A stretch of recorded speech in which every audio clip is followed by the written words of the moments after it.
بسم اللہ الرحمن الرحیم۔ برداشت کرنا سیکھو گے، یاد رکھو میرے بچوں، اگر آپ صبر سیکھ گئے تو کوئی آپ کو پکڑ نہیں سکے گا۔ یہ جو ریسنگ گاڑیاں ہوتی ہیں نا، فراری اور مختلف ان کے نام ہیں، مشہور فراری ہے، اٹلی میں بنتی ہے، لیمبرگینی، یہ دونوں بنتی ہیں وہاں اٹلی میں۔ اور اس میں جو آدمی جا رہا ہو اس کے لیے سپیڈ لمٹ کی قید کوئی نہیں، ورنہ سب گاڑیوں پہ 120 کلومیٹر پر کے اوپر جائیں گے تو جرمانہ ہوگا، لیکن جو آدمی لیمبرگینی میں جا رہا ہے یا فراری میں جا رہا ہے اس کے لیے کوئی جرمانہ نہیں، چونکہ وہ یوں کرو تو 1 سیکنڈ میں وہ 120 پہ چلی جاتی ہیں، صرف اتنا کرنے سے شو ایسے جاتی ہیں۔ تو میں آپ کو ایک لیمبرگینی دینا چاہتا ہوں، فراری 8 کروڑ کی ہے، فراری 8 کروڑ کی گاڑی ہے فراری۔ کئی دفعہ وہاں جب جاتا ہوں تو کوئی نہ کوئی بٹھا دیتا ہے، یہ آپ کو ذرا سیر کرائیں، وہ ہمارے کو تو شوق کی کوئی چیز ہے نہیں، وہ نوجوانوں کے شوق کی چیز ہے۔ تو 8 کروڑ کی گاڑی ہے، میں مفت آپ کو دے رہا ہوں، وہ ہے صبر۔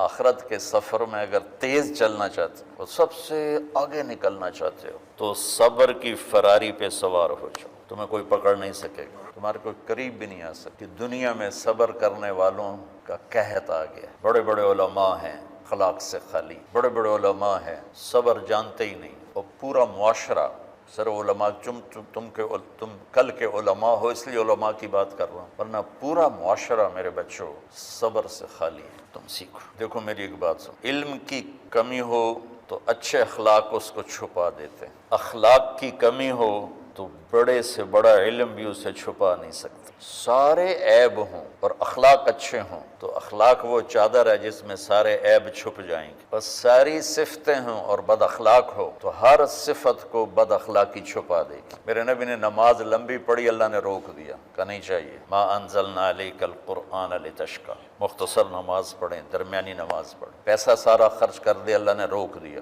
ولا تبسطھا کل البسط، میرے نبی سارا خرچ نہ کرو، کچھ بچا کے بھی رکھو۔ تبلیغ میں اپنی جان کھپائی، اللہ نے اس سے بھی روک دیا، فلا تذهب نفسک علیہم حسرات، تبلیغ کرو خود نہ مر جاؤ۔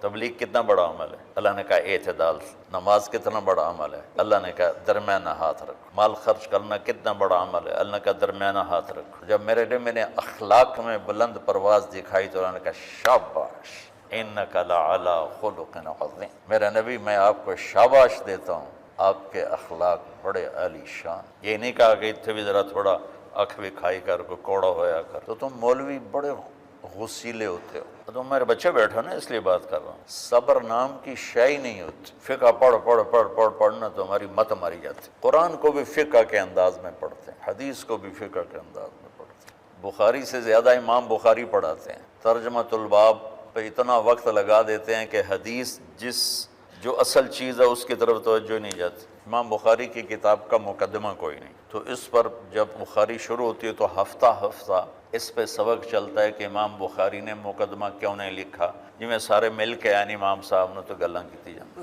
میں اس کا اتنا آسان 1 منٹ میں اس سارے سبق کو ختم کر دیتا ہوں بخاری شریف کے، کہ دیکھو بھائی امام صاحب کا دل نہیں کیا مقدمہ لکھنے کو، اس لیے انہوں نے نہیں لکھا، گل ایک حدیث کے عنوان اور حدیث میں جوڑ نہیں تھا، تو شیخ رمزی بہت بڑے فاضل آدمی ہمارے فیصل آباد، میں نے کہا شیخ یہ جوڑ کوئی نہیں، کہا شیخ ھذا من اصعب ابواب البخاری، یہ بخاری شریف کے مشکل ترین ابواب میں سے ہے۔ میں نے کہا بڑا آسان کام ہے، امام بخاری بھول گئے، ترجمہ کوئی اور تھا، حدیث کوئی اور لکھ دی، بھول گئے، بشری تو ہیں، کیوں بچوں نے مصیبت پان دے۔ تو بچوں شوق سے جاؤ، بہانے نہ کرو، ہماری ذرا تھوک ڈال کے پیٹوں میں درد وشامہ پہ جاؤں گیا پھر توڑیاں ٹھیک ہے نا، میں زیادہ بول نہیں سکتا ہوں، ضروری سمجھ کے آیا تھا کہ تم خوشی سے جاؤ، پھر اس میں جو ناگواری آئے گی اسے برداشت کرو گے تو پھر آپ کا صبر بڑھے گا۔ تو میں صرف میری شہرت نظر آتی ہے، اس میں جتنا مجھے صبر کرنا پڑا ہے وہ تمہارے سامنے نہیں ہے، جتنی کڑوی گولیاں میں نے کھائی ہیں لوگوں سے وہ تو تمہیں نہیں پتا، اب تمہیں اتنا نظر آتا ہے کہ واہ واہ ہو رہی ہے آگے پیچھے لوگ، میرے اللہ کا کرم ہے، میری کیا اوقات، آج ہوں کل مر جاؤں گا، اولاد کو بھی یاد نہیں رہے گا کہ طارق جمیل کون تھا، جو ہے اس میرے رب کا کرم ہے۔ مجھے اپنی شہرت سے کبھی دھوکہ نہیں لگا، تو میرے بچوں اس لیے بتا رہا ہوں، کوئی فخر نہیں، کہ مجھے اپنی شہرت سے کوئی دھوکہ نہیں، ایک لمحے کے لیے بھی مجھے دھوکہ نہیں. میرے دل کی گہرائیوں میں یہ بات اتری کہ سب میرے اللہ کا فضل ہے، اور برائی کرنے والا اور اچھائی کرنے والا میری نظر میں برابر ہو گیا ہے. برابر ہونے کا مطلب پہلے سمجھو. تو مجھے گالی دو گے مجھے تکلیف ہوگی، تو میری تعریف کرو گے مجھے خوشی ہوگی. اس کو برابری نہیں کہتے، وہ تو ایک طبعی چیز ہے. یہ میں نے ہاتھ پہ اپنا ہی ہاتھ مارا تو اس کو درد ہو رہا. تو اگر میں مولوی شوکت صاحب سے بدتمیزی سے بات کروں گا تو ان کو تکلیف ہوگی، اور میں ان کی قربانیاں بیان کروں گا. یہ ذرا کھڑے ہونے ادھر ہاتھ، یہ اس سارے نقشے کے پانی ہے. یہ پہلی اینٹ ہے. یہ 3,000 روپے اس وقت لے رہے تھے 1985 میں 86 میں کراچی. 7,000 ان کی تنخواہ تھی، اور میں نے ان کو تلمبے میں بلایا 900 روپے مہینے پر. کتنا فرق ہے 7,000 اور 900.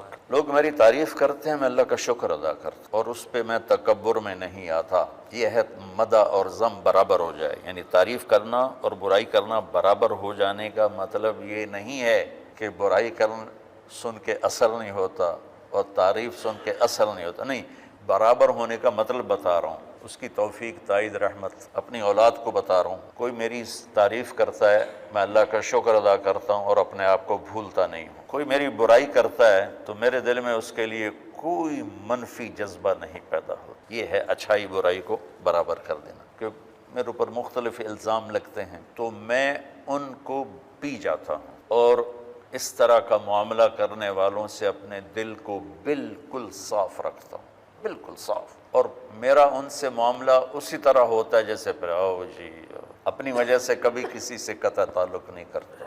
تو بچوں، صبر بہت بڑی دولت. یہ تمہاری تبلیغی زندگی میں بھی کام آئے گی، علمی زندگی میں بھی کام آئے گا. جب تم گھر والے بنو گے، شادیاں ہوں گی، اس وقت یہ کام آئے گا. ٹھیک ہے؟ اب بہانہ تو نہیں کرو گے نا، خوشی سے جاؤ گے نا. السلام علیکم.